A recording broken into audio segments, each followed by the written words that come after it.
Florida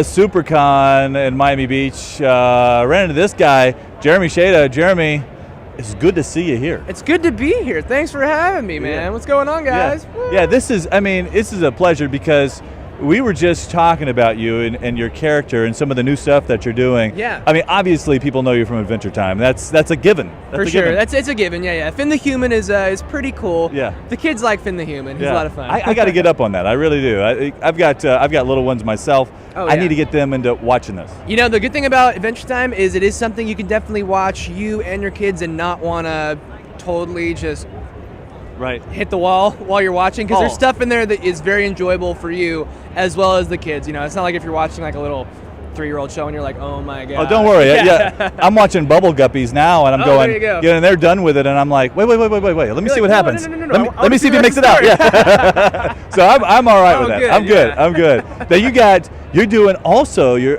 Lance from Voltron. Now, Yes. This is a big Yes. deal. Voltron Legendary Defender. It's it's huge. It's awesome, and it's awesome to be part of a show that has been around for so long, and people really do love just the old show, and being able to do like a reimagining of it and create it for an audience that already loves the nostalgic part of it, but then also create it for a brand new audience and have them see it. And the great thing is whenever you hear someone say, hey, I never saw the original, but I love what you guys are doing with this show and it's really cool, is always like super nice. That's always like, okay, cool, we're doing our jobs right, you know? That's it. Now, I expect you to have like Blue Line t-shirts everywhere you go now.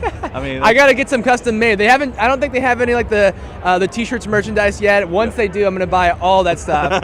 I did get, whenever I learned that I was gonna be on the show, my dad got me like a vintage still in the box Voltron from back in the day. So I have that up in my kind of man cave game room.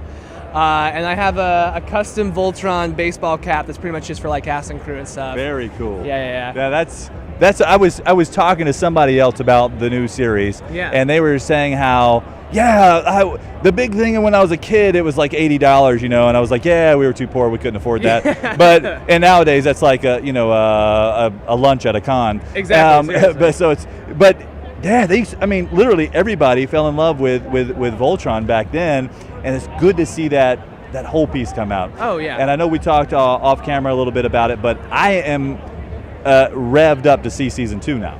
Definitely. Obviously, as far as the confidentiality agreements go, I can't say anything that's happening, but I think I can pretty much say that there is going to be more coming. We're definitely going to have more, and the great thing about the show, which you probably saw if you watched the first season, we do have a lot of kind of twists and turns, and a lot of things that we're changing from the original show. Not like big things. I mean, there's so much homage there, but little things, just character tweaks and stuff that we're making that you'll see that are really, really, really cool. And yeah, I'm excited to show off more of it. That's exciting to hear, I tell you. I know that our audience is particularly looking forward to hearing it, because when we did talk about it, we saw the numbers. I mean, everybody's retweeting Voltron. I mean, it was huge. I mean, crazy. such a successful you're thing. Always like, I mean, whenever something new comes out, like, you have faith in the work that you put into it, but you never know what people's reaction is going to be. It's going to be like, oh, this sucks, the originals was so much better. You're like, oh gosh, okay, hope this goes well. And then when you see that, you're like, okay, phew. Now, big sigh of relief, you know. When you're going into auditions, because I know you still audition, and all the top people still go into audition, you know. Oh, yeah, you still have to read for directors and stuff, no matter what. So do you have an idea? Do they give you an idea to kind of go, well, we want this character to be kind of like this, and so that's what you play on, or how do you generally figure that out? It's different from audition to audition. Sometimes you get a breakdown for something, and it's just a breakdown. And honestly, especially for voiceover in particular, not always for on camera, but for voiceover, you kind of just wing it and you go, okay, seeing what the character looks like, seeing what the lines are in the description, you kind of just go with it and see, I guess this is what it would sound like. But then there's certain times, like actually with what happened with me on Voltron, where they specifically will call you in and they're like, hey, we like him, we really want him to read for the role of Lance. And so I went in, I read for Lance, I also read for Keith, I read for both of them, and I hit it off really well with the creators and everybody that worked on it. And yeah, they were digging what I did, and obviously they liked what I did for Lance, so I got the job and stuff. But for that, going in, it was pretty self-explanatory of what the role was, and they're like, okay, they're like, he's kind of the, you know, hothead, he's very energetic, always wants to go have a lot of fun and stuff, and he's definitely the wannabe ladies man. He's always hitting up on pretty much anything that's walking on two legs that's a female. Right. But he also has some leadership qualities, and the great thing about the show is you'll see, especially with all of them, that they all have these character arcs, which is great, and so you definitely need to have that kind of real genuineness as well.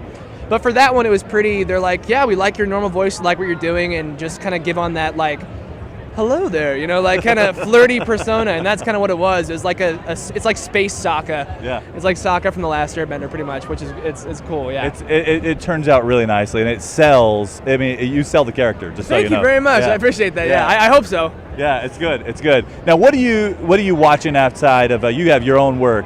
You're really good at it. Now, first of all, as I stand here, I start to see Adventure Time characters. I see fins walking around me all the time. How does that? Do you feel anything inside? I mean, do you say that is pretty darn cool, or you go, my gosh? It's weird. Like, it's weird to say that I've gotten used to it by now. Like, I don't even bat an eye like by a fin walking by. I'm like, yeah, you know. Like in the beginning of the show, you're like, what the heck? It's so cool. People are dressed up as you.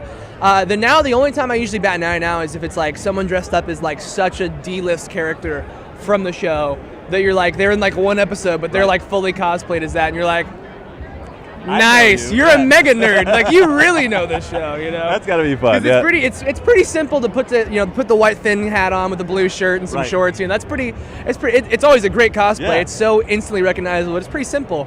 So when someone makes one of those really C or D-list character costumes, you know they put a lot of work into that and a lot of time and effort. That's awesome. That's awesome. Now, what are you watching otherwise? You have your own shows that you like to watch. A lot of stuff. Yeah. I'm a big comic book nerd, so nice. As far as like on-camera stuff goes, I mean, most of like the CW superhero shows or Agents of S.H.I.E.L.D. or I love the Marvel Netflix shows doing like Daredevil is great. And then also love The Walking Dead, Blacklist. I just started binging House of Cards. Nice. I've finally gotten around to doing that. And then as far as like animation goes, I really dig watching. I love Bob's Burgers. That show's hilarious. And this, not to toot my own horn, but I actually do really enjoy like just binging. I just binged Voltron, you know, because I mean, when you're working on it, it's fun to actually get to see the finished product because there's so many more layers that when you're working on it. So binging that, it was really, really awesome. And by the end, I'm like, crap, I want to watch more. Yeah. Hey, where's episode 13? Where's it at? Yeah, that's nice. That's nice. That's good. You just got such an amazing following. I love seeing people come up to your booth at the cons. How many cons have you been to now? A billion? Billion one. Yeah, probably billion one. Maybe billion two. I don't know. It's up there though. It's a lot of them. But the nice thing is, it's always fun getting to kind of give back to those fans and stuff. Because ultimately, at the end of the day, I love what I do and I love working. And if people didn't watch the shows that I work on and they didn't support the shows that I work on, those shows wouldn't be shows, you know? So ultimately that's where it comes down to. And so if you can give back to fans in any way, shape, or form, always happy to do that, you know? And I mean, you'll hear stories of like weird fan experiences, and everybody has stories of very weird fan experiences, but like the weird, crazy people is like 1 in a million, you know? The vast majority of them are great, awesome people. And you only have like one crazy person per con, so that's a pretty good ratio. Yeah, you know, they're regular people. Exactly. Yeah. They're you and I. You do have. I'm a nerd too. I mean, on the inside, I'm the super nerdy. Right, you know? I'm the biggest nerd in the world. So that's awesome. Yeah. Well, we wish you the much success in the future. We want to see more of you. 3 questions for you. Yes. Real small question. Now this is going to be interesting because you're kind of into the industry, and I like to hear different answers. So I'm excited to hear these answers. Okay. All right. Star Wars or Star Trek? Star Wars. Okay. Star Wars. That's good. That's good answer. To be fair, though, I do really enjoy both. So, yeah. Well, but it's hard. But growing up as a kid, always wanted to use the Force and be a Jedi. So Star Wars for sure. Yeah. I feel you 100%. 100%. All right. This is an interesting one. Now, who's your first sci-fi that you can expand this into different universes, whether it's however you take this. First sci-fi crush. Ooh, crap. Actually, it's probably It's probably also Star Wars. From the earliest on, I watched those movies. So actually, I think it was probably Padme Amidala. Ah, nice, good one. Good.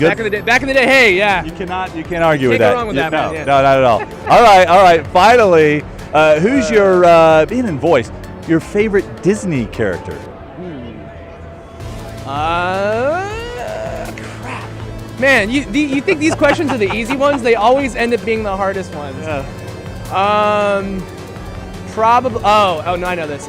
Genie from Aladdin. Nice. That's a good one. Robin Williams. Yeah. Oh yeah. That's awesome. Jeremy, it's been a pleasure, my man. Thanks so much. Of course. You gotta check out the podcast. Check Jeremy out. He's easy to find. We'll see you next time. See you guys. All right.